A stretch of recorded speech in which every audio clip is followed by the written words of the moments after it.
আসসালামু আলাইকুম, সবাইকে আমন্ত্রণ জানাচ্ছি আমাদের চ্যানেল আইয়ের ভেরিফাইড ফেসবুক পেজে। দর্শক, এই মুহূর্তে আমরা আছি চট্টগ্রামের শহীদ লেফটেন্যান্ট বীরশ্রেষ্ঠ শহীদ লেফটেন্যান্ট মতিউর রহমান ক্রিকেট স্টেডিয়ামে। সাগরিকাপাড়ার এই স্টেডিয়ামটায় বাংলাদেশ জিম্বাবুয়ের আজকে টেস্টের দ্বিতীয় দিন। বলতে গেলে প্রথম সেশনটা একদম টাইগারময় সেশন, যেটা আমাদের টাইটেল দেখে অলরেডি বুঝতে পারছেন।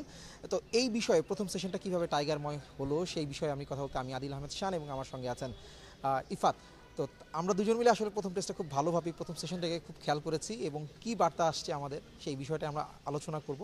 তার আগে একটা সংক্ষেপে আপনাদের জানিয়ে রাখি যে প্রথম সেশনে টাইগাররা 105 রানের একটা জুটি করেছে এবং জিম্বাবুয়ের থেকে 122 রানে পিছিয়ে কিন্তু তারা লাঞ্চ ব্রেকে গিয়েছে। এবং ঠিক দিনের শুরুটা কিন্তু হয়েছিল টাইগাররা গতকাল বোলিংটা যেখান থেকে শেষ করেছিলেন ঠিক সেখান থেকেই, এবং সেটাও কিন্তু তাইজুলময়। আজকে দিনের প্রথম যে ওভারের প্রথম বলটাতেই তাতেই কিন্তু লেগ বিফোর এই কট বিহাইন্ড হয়েছিলেন মাসাকাজ্জা এবং বলতে গেলে ঠিক মুজারাবানি তিনি কট বিহাইন্ড হয়েছিলেন এবং সেটা রিভিউ নিয়ে কিন্তু বাংলাদেশ পেয়ে যায় এবং এরপরই বাংলাদেশের পক্ষে 227 রানের প্রথম ইনিংসের বিপক্ষে জিম্বাবুয়ের বিপক্ষে ব্যাট করতে নামে।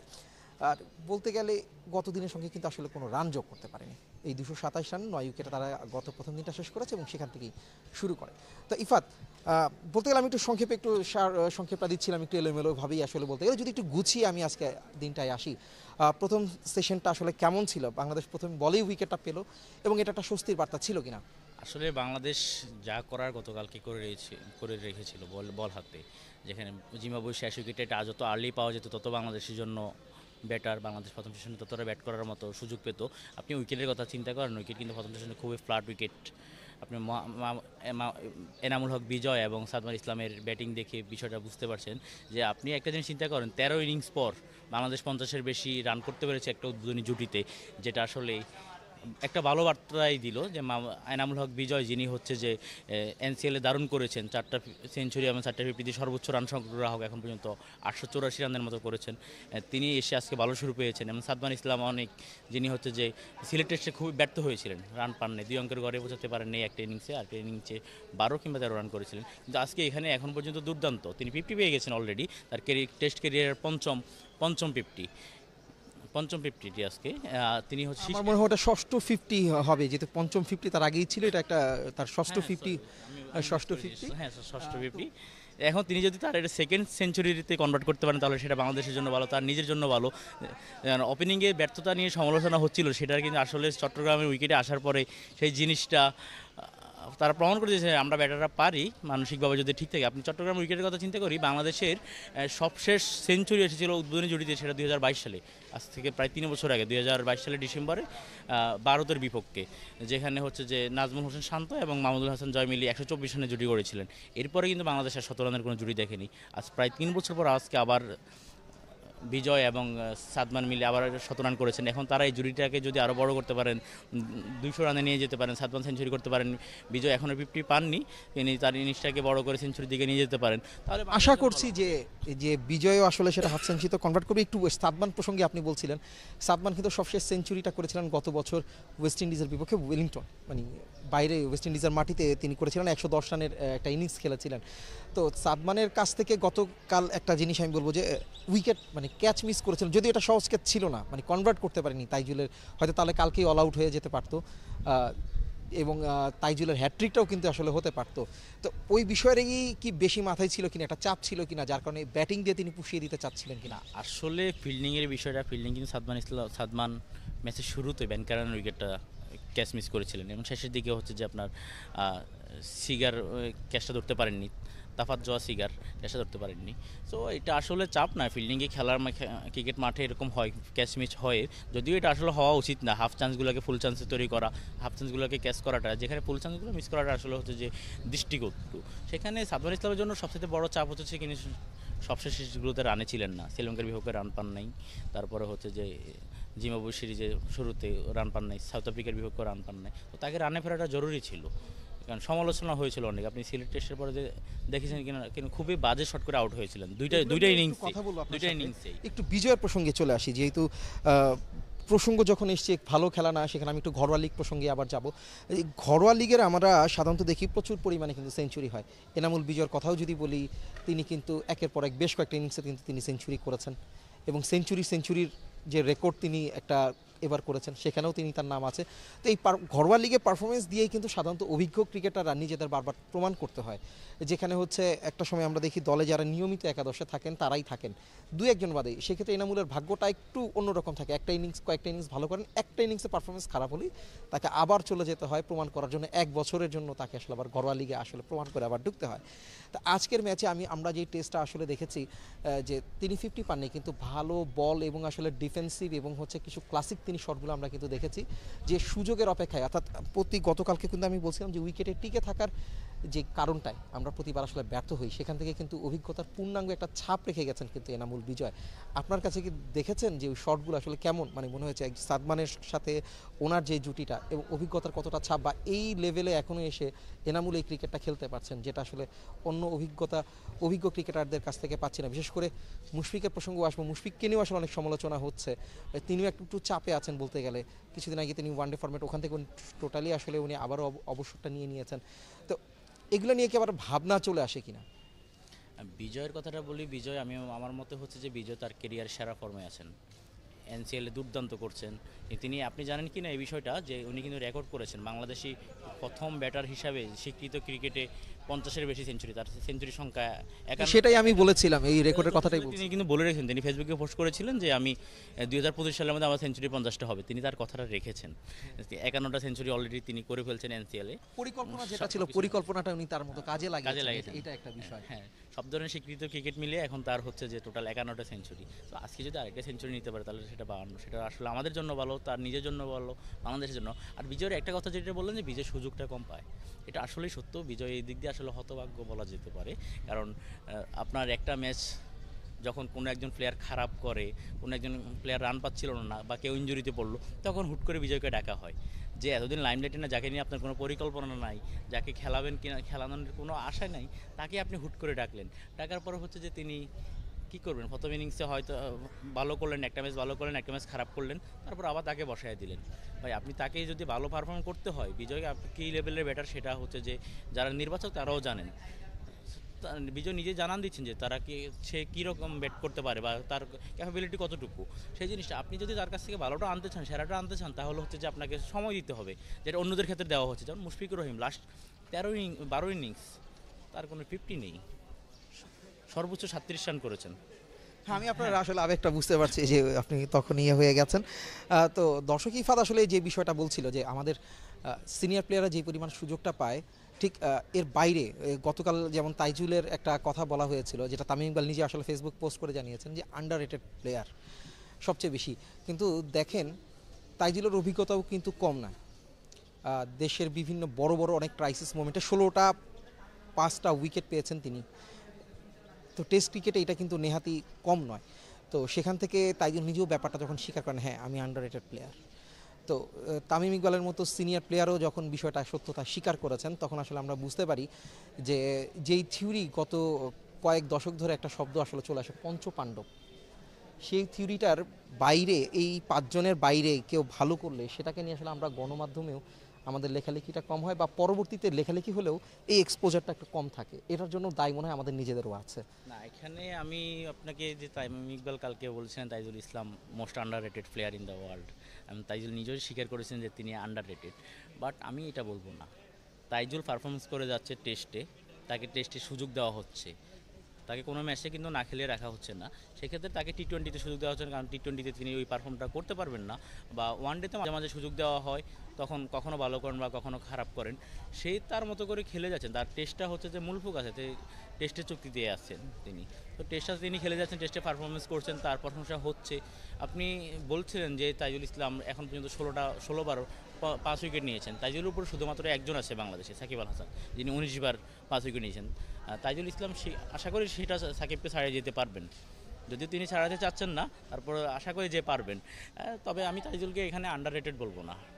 তাইজুল তার পারফরমেন্সটা করে যাচ্ছেন, সেক্ষেত্রে হচ্ছে তার সেই যতটুকু ফোকাস পাওয়া দরকার ততটুকু পাচ্ছেন। এমন না যে সে এক ম্যাচ খারাপ করছে তাকে বসাই দিল।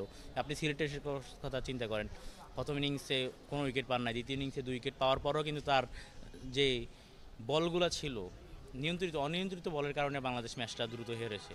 সো ওই ক্ষেত্রে যদি তাইজুলকে যদি আপনার আন্ডাররেটেড মনে হতো তাহলে ওই ম্যাচে তাকে বসাই দেওয়া হতো, এই চট্টগ্রাম টেস্টে তাকে খেলানো হতো না। আচ্ছা, এই টেস্টের বা ক্রিকেটের আসলে আমরা 13 ম্যান নিয়ে 13 ম্যান বা 12 ম্যানের একটা কথা বলি, সেটা সাধারণত আমরা দর্শকদের বলি। আজকের যদি বলি গত দিনের চাইতে কিন্তু আজকে দর্শকদের উপস্থিতি অনেক দেখতে পাচ্ছেন, আমরা চারপাশে দেখবেন অনেক স্টুডেন্ট আসছে, ছাত্র আসছে সাদা পোশাকে, যাদের আসলে টিকিট লাগছে না। আমি বিশেষ করে আমাদের ক্যামেরায় যিনি আছেন বিলাল ভাই, তিনি আসলে এই দর্শকদের কিছুটা দেখাতে পারবেন কিনা যে এই মুহূর্তে কী পরিমাণ দর্শক আছে, এবং উপরেও বেশ কিছু দর্শক আছেন। আমি তো দর্শকদের দেখি যে তারাটা কত উচ্ছ্বসিত, বেশিরভাগই হচ্ছে স্কুল ছাত্র, কলেজ ছাত্র, তারা কিন্তু বাংলাদেশের এই পারফরমেন্সের কথা বলেছেন। ইফাত, আপনি সিলেটে কেমন দর্শক দেখেছিলেন এই সময়টায়? সিলেট যখন আমরা কভার করেছিলাম আসলে সিলেটে হচ্ছে যে কোনো দর্শক এমন দর্শক ছিল না, যে চট্টগ্রাম পেশা প্রথম দিনও কিন্তু দর্শক ছিল না, কিন্তু দ্বিতীয় দিনে আজকে হচ্ছে যে দর্শক দেখা যাচ্ছে, বিশেষ করে ছাত্র। হ্যাঁ, এই ক্ষেত্রে বিসিবি কালকে আবার হচ্ছে ছাত্রদের জন্য টিকিট ফ্রি করে দিয়েছে, সেই কারণে হচ্ছে ছাত্ররা এখন আসতে পারছে। সিলেটে কিন্তু এই জিনিসটা ছিল না। সিলেটে আমার মনে হয় যে প্রতিদিন গড়ে 250 থেকে 300 দর্শকের বেশি ছিল না। মাঝে মাঝে তো আমাদের এমনও মনে হয়েছিল যে প্রেস বক্সে আমরা যারা সংবাদকর্মী আছি তাদের চেয়েও মাঠে দর্শক কম। খুব সুন্দর কথা বলেছেন প্রেস কর্মীছে। হ্যাঁ, তবে আসলে পারফরমেন্সের বিচার করলেই আসলে দর্শক মাঠে আসবে, সেটার জন্য আসলে দায়িত্বটা আসলে আমাদের ক্রিকেটারদের নিতে হবে। তাদের পারফরমেন্স দেখার জন্য কিন্তু দর্শক আসে, কিন্তু যখন আপনি মাত্র 191 রানে অল আউট হয়ে যাচ্ছেন আপনার পারফরমেন্স একটার পর, তখন আসলে দর্শক হয়তো বাড়ি থেকে বের হয়ে মাঝ পথ থেকে অনেকে ফিরে গেছেন, এমনও কিন্তু বার্তা আমরা পাই বা আমাদের ফোন পরিচিত অনেকে। সিলেটে এই বিষয়টা হয় নাই। সিলেটে যখন আমরা প্রথম দিন কাউন্টের কথা বলেছিলাম, প্রথম দিন টিকিট বিক্রি হয়েছিল মাত্র 38টা, দ্বিতীয় দিন হয়েছিল হচ্ছে 27টা, তৃতীয় দিন 46টা। আর চট্টগ্রাম টেস্টের প্রথম দিন আমরা মাঠে প্রবেশ করার আগে কিন্তু খবর পেয়েছি মাত্র 9টা টিকিট বিক্রি হয়েছে। আপনি সেটা 300তে বোঝাইছিল। আচ্ছা, গতকালকে 300তে বোঝাইছিল, কিন্তু আজকে অনেক বেশি টিকিট বিক্রি হয়েছে। আর তাছাড়া হচ্ছে যে স্টুডেন্টদের জন্য যে ফ্রি করা হয়েছে, সেই কারণে আজকে দর্শক দেখা যাচ্ছে চট্টগ্রাম টেস্টে। আর এই টেস্টে যে দর্শকটা হবে, দর্শকের জন্য আসলে সবচেয়ে গুরুত্বপূর্ণ হচ্ছে যে ক্রিকেটারদের পারফর্ম করা। আপনি খেলা যখন ভালো খেলবেন না, তখন হচ্ছে যে আসলে দর্শক আপনাদেরকে দেখতে আসবে না, আপনাদেরকে উৎসাহ দিতে আসবে না। একটা সময় যে ব্যয় করে, সেই বিষয়টা হচ্ছে যে তাদের সময়টা ব্যর্থ হয়ে যাবে। বাংলাদেশ গতকালকেই দারুণ করেছে, বল হাতে দারুণ করে কিছুটা ফ্রন্ট ফুটেজ আছে, এবং বাংলাদেশ নিজে চালকের আসনে আজকে ব্যাট হাতেও দারুণ শুরু করেছেন সাদমান এবং এনামুল হক বিজয়। তারা ভালো করছেন, সে কারণে এখন তাদের খেলা দেখতে দর্শকরা এখানে আসছেন। এই যে দর্শকদের আশাটা আসলে ক্রিকেটের জন্য উন্নতি। এবার সে আশাটা পূরণ করতে পারবে কিনা বাংলাদেশ, সেটাই কিন্তু বিষয়। প্রায় লাঞ্চের টাইম আর প্রায় শেষের দিকে, হয়তো আর কিছুক্ষণ পরে দর্শক আপনারাও টিভিতে দেখতে পারবেন বাংলাদেশ জিম্বাবুয়ের টেস্ট ম্যাচ সেকেন্ড ডেটা। তো একটু বলে রাখি যে বার্তার কথাটা আমরা বলছিলাম যে ক্রিকেটাররা কেমন বার্তা দিতে পারলাম, ইফাদ অনেকগুলো বিষয় আসলে তুলে ধরছেন। তো আমি একটু বলে রাখি যে আমাদের আজকের উইকেটের কন্ডিশনটা নিয়ে, যে উইকেট আসলে গত দিনের মতো ফ্ল্যাট ছিল, এবং বলতে গেলে তৃতীয় সেশনের শুরুর আগ পর্যন্ত উইকেটে যতটা রান নিতে পারবে সেটাই কিন্তু প্লাস পয়েন্ট, কিন্তু উইকেটের আচরণটা পরিবর্তন হবে। গতকাল যদি আপনি একটু খেয়াল করে দেখেন, যখনই আসলে দিনভর একটা রোদের একটা আবহাওয়া গেছে, পরবর্তীতে আসলে মেঘলা আবহাওয়া যখন শুরু হয়, আমরা ধরে নিয়েছিলাম যে বৃষ্টি শুরু হবে, কারণ আবহাওয়ার পূর্বাভাসেও ছিল যে দিনের শেষে বৃষ্টি হবে। যদিও সেই সময়টা বৃষ্টি হয়নি, কিন্তু সেই মেঘলা আবহাওয়ার ওই সময়টাতে কিন্তু হঠাৎ করে কিন্তু বাংলাদেশের বোলিংয়ের কিছু টার্নিং শুরু হলো, যার কারণে উইকেট পাওয়া শুরু হলো শেষ সেশনের, এবং 1 ঘন্টায় বলতে গেলে 7টা উইকেট পাওয়াটা এটা চারটিখানের কথা না। এবং আমাদের কিউরেটার এবং বাবু ভাই, তিনিও কিন্তু একটা জিনিস আমরা দেখেছি, জিজ্ঞেস করেছিলাম যে কী ব্যাপারের, কি উইকেট বানাইলেন, যে উইকেটই পড়ে না। উনি বললো যে থার্ড সেশন ওয়েট করো আর 1 ঘন্টা, মানে চাবিরও তো ওই সময়টা যে আর ঘন্টাখানেক অপেক্ষা করো, দেখো কি হয়। মানে মনে হলো কি যে উনি প্রেডিক্ট করে রেখেছেন এইটা ঘটবেই, এবং সেই মেসেজটাই মনে হয় বাংলাদেশ টিম পেয়েছিল কিনা আমি ঠিক বলতে পারবো না, বাট তারা কিন্তু আসলে উনি যে প্রেডিকশনটা রেখেছিলেন সেটাই কিন্তু হয়েছে। আজকের দিনেও কিন্তু তার ব্যতিক্রম হওয়ার কিন্তু আসলে সুযোগ নেই, কারণ আজকের দিনেও যদি দিনের শেষ দিকে থার্ড সেশনটা আসলে সবচেয়ে ক্রুশিয়াল হবে। সেকেন্ড সেশনটাও বলা যায় যে এখন পর্যন্ত তো উইকেট হাতে আছে, বাংলাদেশ একটা ভালো পারফর্ম করতে পারবে, উইকেটটাও বাংলাদেশের ব্যাটারদের ফর্মেই আছে। কিন্তু থার্ড সেশনে একটু পরিবর্তন হতে পারে, সেই সময় সবচেয়ে বেশি বাংলাদেশকে একটু কৌশলী হতে হবে। আর আবহাওয়ার যে পূর্বাভাস রয়েছে, আজকে সকালে সর্বশেষ যে আপডেটটা আমরা দেখেছি যে দিনভর কিন্তু ভোর দিকে বৃষ্টি হয়েছে, যেটা আমি গতকালকে জানিয়েছিলাম যে বৃষ্টির সম্ভাবনা রয়েছে, সেটা দিনের শেষেই হয়েছে, একদম রাতের দিকে, ভোর রাতের দিকে, এবং দিন সকালের দিকেও ছিল। ঠিক 8টার দিকে দীর্ঘদিন পর কিন্তু আজকে চট্টগ্রামে কিন্তু রোদ উজ্জ্বল হয়, যার কারণে সঠিক সময়ে মাঠটাও শুকিয়ে গিয়েছিল, ড্রেনেজ সিস্টেমটাও ভালো, যার কারণে কিন্তু খেলা চালু করতে কিন্তু কোনো ধরনের সমস্যা হয়নি। তো এরকম একটা উইকেটে বাংলাদেশকে আসলে আরও একটু ধৈর্যের পরীক্ষা দিতে হবে। যে ওপেনাররা যে শুরুটা করে দিয়ে গেছেন, আশা করছি যে তারা সেই ধারাবাহিকতাটা ধরে রাখবেন। যদি কোনো একটা মিসকলাপসও হয়ও সেক্ষেত্রে পরবর্তী ব্যাটার যারা থাকবেন, বিশেষ করে মুশফিক, শান্তর মতো যারা আসবেন, মুমিনুল্লাহ আছেন, তারা হয়তো সেই ট্রেনটা বা ধারাবাহিকতাটা ধরে রাখবেন। যদিও বরাবরই বলতে গেলে মুমিনুল ধারাবাহিক ব্যাটিংটা করছে, শান্ত যেই ফর্মটা চিটং সিলেট টেস্টে যেটা করেছেন সেই ধারাবাহিকতা হয়তো তিনি ধরে রাখার চেষ্টা করবেন। এবং দিন শেষে যদি একটা লিড নিয়ে নিতে পারে, সেই ক্ষেত্রে আসলেই বলবো যে চালকের আসনে বাংলাদেশ যেতে পারবে, এবং সেখান থেকে তখন আমরা আসলে তৃতীয় দিনের পরিকল্পনাটা করতে পারবো। তো তো ইফাত, শেষ শব্দে যদি আমি বলি যে আমি যে কথাগুলো বলছি এর ভেতরে কোনো ধরনের আপনি কিছু যুক্ত করবেন কিনা? এখানে আমি বলবো যে বাংলাদেশের জন্য চ্যালেঞ্জ হয়ে দাঁড়াবে জিম্বাবুয়ের যে স্পিনাররা রয়েছেন। আপনি দেখেন চট্টগ্রাম টেস্টে কালকে কিন্তু আপনার টোটাল 8টা উইকেট স্পিনাররা নিয়েছেন, একটা রান আউট আর একটা তানজিম হাসান সাকিব নিয়েছেন। আর আজকেও স্পিনাররা বাংলাদেশের ব্যাটারদের জন্য নাইম হাসান স্পিনার একটা গুরুত্বপূর্ণ রোল প্লে করেছেন। হ্যাঁ, তিনি প্রথমটা তানজিম সাকিব আনার পরে পরবর্তীতে না আমি যদি এই বিষয়টা যদি বলতে চাই তাহলে কালকে আমি বলতে পারবো যে মূল ব্রেক থ্রুটা হয়েছিল আসলে নিক কয়েলসের যে ক্যাম্প করেছিল, ইঞ্জুরি হয়েছিল, ইঞ্জুরি চোটের কারণে তিনি মাঠের বাইরে চলে গেছেন। এরপরও হচ্ছে যে তাদের আসলে ব্যাটিংয়ে 10টা নামে, যদিও পরে তিনি নেমেছিলেন, এসে তাইজুলের গুন্ডির কাছে তিনি টিকতে পারেননি। আপনি চিন্তা করেন এটা কিন্তু ফ্ল্যাট উইকেট, এখানে স্পিনাররা সুবিধা পাবে, সে কারণে 3 স্পিনার নিয়ে 2 দলে নেমেছেন। এখানে বাংলাদেশের জন্য চ্যালেঞ্জ হবে যে ওয়েলিংটন মাসাকাজ্জা, যিনি হচ্ছে যে সিলেটও দারুণ করেছেন বল, এবং নতুন করে তাদের লেগ স্পিনার ভিনসেন্ট মাসেকেসা, উনিও দারুণ বল করেছেন। যদিও আমরা আসলে তার সরাসরি খেলা দেখিনি, কিছু ভিডিও দেখেছিলাম, সেই ভিডিও থেকে বুঝতে পারলাম যে দারুণ স্পিন আছে তার বলগুলোতে। আর আরেকটা বিষয়, আপনি তাইজুলের কথাটা চিন্তা করেন, কালকে আপনি যে শেষ সেশনের যে কথাটা বলছিলেন যে শেষ সেশনে যে উইকেটগুলা বাংলাদেশ পেয়েছে, কেন পেয়েছে, আপনি তাইজুলে যে বলগুলো করেছিল প্রচুর আউটসুইং পেয়েছিল, আর আউটসুইংয়ের কারণে হচ্ছে এজ হয়ে গেছিলো। টোটালি সব কিছু মিলে দুর্দান্ত। এই যখন স্পিনাররা মাঠে স্পিন পায়, মাঝে বল ঘুরাতে পারে, তখন তারা হচ্ছে আসলে দানব হয়ে ওঠেন। সেই ক্ষেত্রে এখন বাংলাদেশের উচিত হচ্ছে যে এই স্পিনারদেরকে দেখে খেলা। এবং আপনি একটা আজকে বলি, বাংলাদেশের ইনিংসের 7ম ওভার কিন্তু জিম্বাবুয়ে অধিনায়ক ক্রেগ আরবিন স্পিনার নিয়ে এসেছেন, কিন্তু যদিও তিনি সফলতা এনে দিতে পারেননি। ব্লেসিং মোজারেবে নিয়ে রিশাদ আনকারা বা তাদেরকে দিয়ে বল করাইছেন, কিন্তু আসলে হ্যাঁ হয়েছিল। পরবর্তীতে আপনার ওয়েলিংটন মাসাকাজাকে এনেছিলেন, ভিনসেন্ট মাসাকাজাকে এনেছিলেন, তারা এখনও কেউ সাফল্য এনে দিতে পারেননি।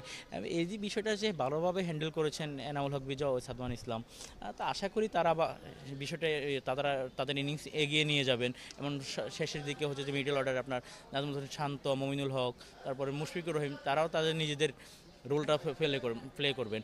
আর শেষের টেলেন্ডের কথা বলতে পারে জাকির আলী অনেক দুর্দান্ত করছেন, সিলেটেও কিন্তু তিনি 2টা ইনিংসেই তিনি রান টেনে নিয়েছেন। এখন পর্যন্ত ওদিকে আসলে নাই যাই, কারণ আমাদের সেকেন্ড অনেকগুলো সেশন রয়েছে। আমরা আসলে এখন ওপেনিং জুটিটা যেহেতু রয়েছে 105 রানে, আমরা চাইবো যে তারা ইনিংসটাই লম্বা করুক, আর ওনাদেরকে বাকি যারা রয়েছে তাদেরকে আজকের দিনে নাও হতে পারে, যে আমরা সেটাই চাইবো, যেটা বড় হয়তো যে ইনিংস নাফিস ইকবাল এবং তামিম ইকবালের যে সবচেয়ে বড় টেস্ট রানের যে জুটিটা রয়েছে সেটা হয়তো রেকর্ডটা ভেঙে যাক, আমরাও সেটা চাইবো। নাফিস ইকবাল না, এটা হচ্ছে যে তামিম ইকবাল এবং ইমরুল কায়েসের 312 রানের জুটির কথাই বলছেন। তো নাফিসকে নিয়েও একটা ভালো জুটি আছে, কিন্তু সেটা রেকর্ডময় নয় আর কি, সেটা বলবো। তো চট্টগ্রামের উইকেটে আজকে একটা ভালো দিন যাবে সেটাই প্রত্যাশা করছি। তো দর্শক, আপনারা কি ভাবছেন বাংলাদেশের ব্যাটাররা কতটা ভালো করতে পারবে, আমাদের সেটা কমেন্টসের মাধ্যমে অবশ্যই জানাবেন। তো আপাতত এই চট্টগ্রামের সাগরিকা পাড় থেকে আমি আর ইফাত বিদায় নিচ্ছি। ধন্যবাদ সবাইকে এতক্ষণ আমাদের সঙ্গে থাকার জন্য।